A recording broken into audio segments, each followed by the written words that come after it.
Killua, Zoldyck, my second favorite character in the series, as far as the anime goes. He was in Yorknew City with Gon Freaksis. He was going to help him find the game, Greed Island. They needed to get enough money for it, They did arm wrestling matches. They ended up getting caught by the troop. He and Gon were able to get away from Nobunaga. It was a hard, it would have been tough. They probably would have lost.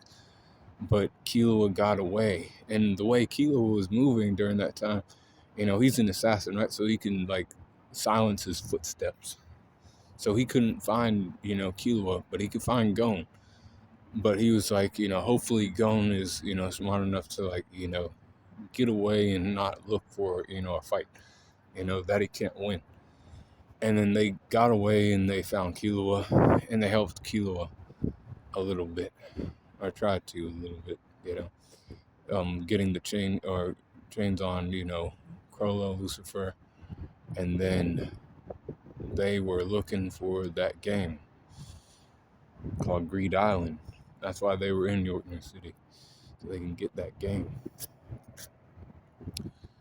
And at this time in the series, Killua is still, more powerful than Gon Freaksis. That part's definitely true.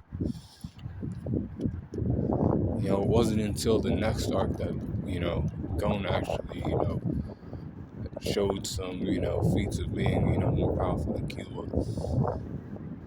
But that's what they did. They were running for their lives. The troop members were, they're a powerful group. They're criminals. They'll kill people. Killua was familiar with that shit, but, Gon didn't quite understand, and he was kind of there to, protect Gon. He wanted to. Strength is a 87% for Killua, 90% for his speed, and an 87% for his durability. 89 for his endurance, and 88 for his intelligence. 88 for his experience, and 89 for his close skills. Range skills are 83%. 86 for his recoup, and 87 for his hacks. Overall power score for this guy, 87.4 during the Yorknew City arc. Be cool, call on the corner, and let me know what you think about how powerful Killua was during that part of Hunter x Hunter. And be cool, call on the corner.